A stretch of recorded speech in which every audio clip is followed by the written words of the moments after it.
அக்கா ஊருக்கு போறதுக்கு இன்னும் ஒரு கிழமை தான் இருக்குது. அதனால குட்டியா ஒரு ஷாப்பிங் போலாம்னு வலிக்கிட்டோம். ஃபர்ஸ்ட் நாங்க போத்தீஸ் தான் போனோம். போத்தீஸ் எனக்கு எப்பவுமே கொஞ்சம் காஸ்ட்லியா தான் தெரியுறது. அங்க சும்மா விண்டோ ஷாப்பிங் மட்டும் பண்ணிட்டு அதுக்கு முன்னாடியே ஒரு வெஜிடேரியன் ரெஸ்டாரண்ட் இருக்குது. அங்க போய் ரோஸ் மில்க் குடிச்சோம். 40 ரூபா. செம்ம கேவலமா தண்ணியா இருந்துச்சு. அப்புறமா எங்களை ஃபேவரட்டான எதை எடுத்தாலும் 30 ரூபா கடைக்கு போயிருந்தேன். அங்க போயிட்டு அக்கா அள்ளிக்கோ அள்ளிக்கோ அள்ளிக்கோண்டு நிறைய திங்ஸ் எடுத்தா. நானும் வீட்டுக்கு தேவையான சில திங்ஸ் வாங்கிட்டு அப்புறம் வெளியே அந்த ஷால் எல்லாம் வைப்பாங்களே அங்கேயும் போயிட்டு அப்படியே பக்கத்துல சின்னதா ஒரு ஓடை இருக்கும். அதுக்குள்ள போனா நிறைய இந்த பொட்டு ஜுவல்ஸ் இந்த கடைக்கெல்லாம் போனாங்க.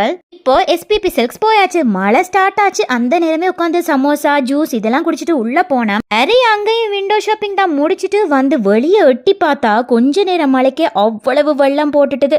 வெயிட் பண்ணி அந்த மழை வெள்ளத்துக்குள்ளேயே முன்னுக்குள்ள சில கடைக்கு ஷாப்பிங் போனா. மழை விட்டதும் அந்த சில்லடு குளிருக்கு காஃபி முட்டை பப்ஸ் இதெல்லாம் சாப்பிட்டுட்டு ஷேர் அவுட்டை பிடிச்சி வீட்டுக்கு போயிட்டோம்.